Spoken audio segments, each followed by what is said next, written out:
こんにちは。行政書士社会保険労務士の大園です。中小企業経営のちょっといい話ということで動画をお送りをしております。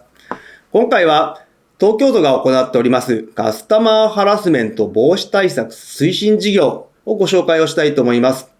東京都においては令和7年度、2025年からカスタマーハラスメントの条例というのが施行されている。それに伴いまして、令和7年度よりこのカスタマーハラスメント防止対策推進事業というのがスタートをしました。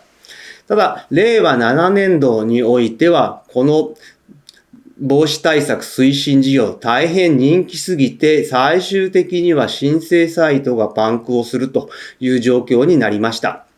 ただですね、やはり社会問題としてカスタマーハラスメントへの対策というのは企業としては非常に重要な課題の一つと考えますので、安心安全な職場づくりを進めていってほしいと思います。東京都ではこの取り組みに対して奨励金として40万円を支給をしているという状況になります。では今回の概要ですけれど、まずはカスタマーハラスメントの現状について見ていきたいと思います。各種ハラスメントがある中で、カスタマーハラスメントどのくらいの割合で発生をしているのか、どのようなハラスメントが多いのかについてまずは見ていきたいと思います。そして今回のカスタマーハラスメント、生じているものをそのまま放置をしておいた場合、従業員、企業に対してどのような影響があるのかについて見ていった上で、今回ご紹介をするカスハラ防止対策推進事業、通称カスハラ奨励金と呼んでいますけれど、この事業内容をご紹介をした上で、最後に注意点とまとめという形になります。まずは、カスタマーハラスメントどのくらいの割合で発生しているのかですけれど、やはり過去3年間のハラスメントの相談件数の有無を見てみると、一番多いのはパワーハラスメント、パワハラになります。こちらはですね、労働相談件数としても非常に高い水準を占めておりまして、依然減っていかないという状況になっていますが、急激に増えているのが顧客等からの著しい迷惑行為ということで、カスタマーハラスメントが出てきております。このカスタマーハラスメントにつきましては、一般消費者との接触頻度の高い業種、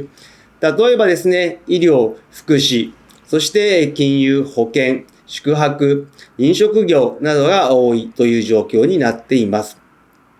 そしてですね、このハラスメント、放置をしておくとどのような状況になるかですけれど、一番大きい懸念される理由が、従業員のメンタルの低下、モチベーションの低下、約半数の企業が懸念をしているという状況。また、カスタマーハラスメント発生する。そうすると、対応の手続きに伴う本来の仕事への圧迫というのが生じる。これを懸念している企業も約3割ほどいるという状況。またですね、退職者の4割というのもこのカスタマーハラスメントを理由に退職をしているというふうに言われております。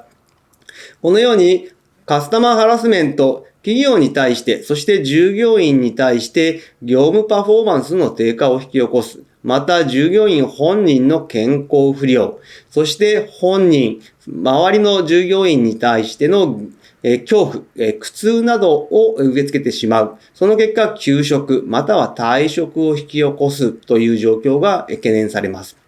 また、企業側としてもカスタマーハラスメントを放置をしておくと、安全配慮義務違反というのを問われかねないという状況になりますので、やはり企業としては安心安全な職場づくりのためにカスタマーハラスメントへの対策というのは必須という形になります。では、この安全配慮義務ということですけれど、この安全配慮義務というのは、労働契約法第5条に書かれているものではありますけれど、従業員の健康と安全に配慮する義務というのがあります。罰則の規定はないんですが、違反をしている場合は損害賠償の可能性もあります。そしてこの安全配慮義務の対象ですけれど、直接労働契約を結んでいない従業員も含みます。また、海外に働いている海外勤務の従業員も対象になるということになります。またですね、カスタマーハラスメントに限らず、長時間労働による健康被害というのも十分配慮してほしいと思います。その上で、今回のカスタマーハラスメントへの取り組みを支援するものとして、東京都で行っているのが、カスタマーハラスメント防止対策推進事業ということで、非常に大人気になっております。この目的はですね、東京都2025年、令和7年4月1日に、カスハラ条例というのを施行しておりますけれど、この措置等を速やかに企業に浸透させるために、このような事業を立ち上げております。奨励金額としては40万円になっておりまして、令和7年度においては全部で3回公募がありました。募集期間の中で第1回目は早期に締め切りで約1月半ほどで締め切りました。2回目に関しては募集日の翌日に締め切り。そして第3回目に関しては募集を、ネットでやるんですけれど、サイトがパンクして止まってしまったので、仕切り直しで後日行ったという形で、ただし申し込みもこちらも3分で終了という形で、非常に申し込みの難易度が高かった推進事業という形になります。では、このカスハラ防止対策推進事業何を行うのかということですけど、主な取り組みとしては2つになります。まずはカスタマーハラスメント対策に関するマニュアルを作成をすること。そしてもう一つが防止をするための具体的実践的な取り組みを行うことということで、具体的な取り組みとして挙げられているのが、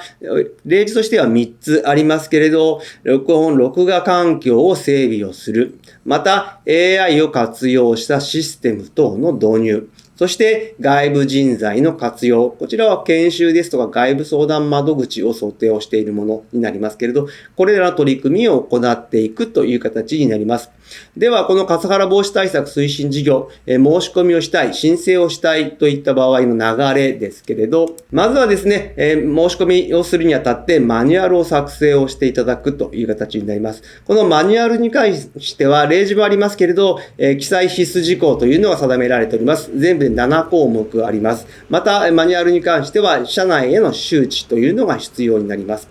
その上ですね、カスハラ対策に対する会社の基本方針というのを会社内、会社外へ周知をすること、社外に関しましてはホームページへの掲載、店頭での掲示などになってくるかと思います。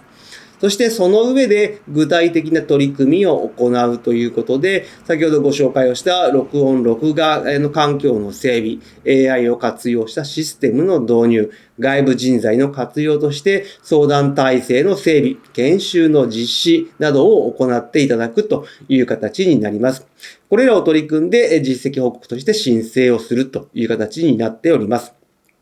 そしてですね、今回は募集は令和8年度に関しては全部で2回予定をしております。第1回目というのが令和8年2026年の6月25日から7月9日の間という形で、今回は先着順ではありません。事前エントリーということで、第1回目の募集件数2500件を超えた場合は抽選という形になります。そして、この抽選で漏れてしまった場合はもう1回あるという形になります。そして、申請にあたってですね、J グランツによる電子申請というのは必要になってきますので、GBizID の取得というのを事前に行っておいてほしいと思います。第2回目の募集に関しては、何件になるのか、いつになるのかというのはわかりませんけれど、第1回目に関しては7月9日に締め切って、抽選を行って、結果報告というのが8月にあるということになっております。そして申請をしてから約6ヶ月間、支給までにかかるということになっておりますので、非常に通常の東京都で行っている助成金関係よりも時間がかかるかと思います。そして、この助成金申請するにあたっては要件がもちろんありますので、事業所が都内にあることですとか、事業の継続期間が1年以上あること、そして、都税が未納付である。未納付の場合はダメですので、納付がないといった場合、こういった条件をクリアした場合には申請が可能という形になります。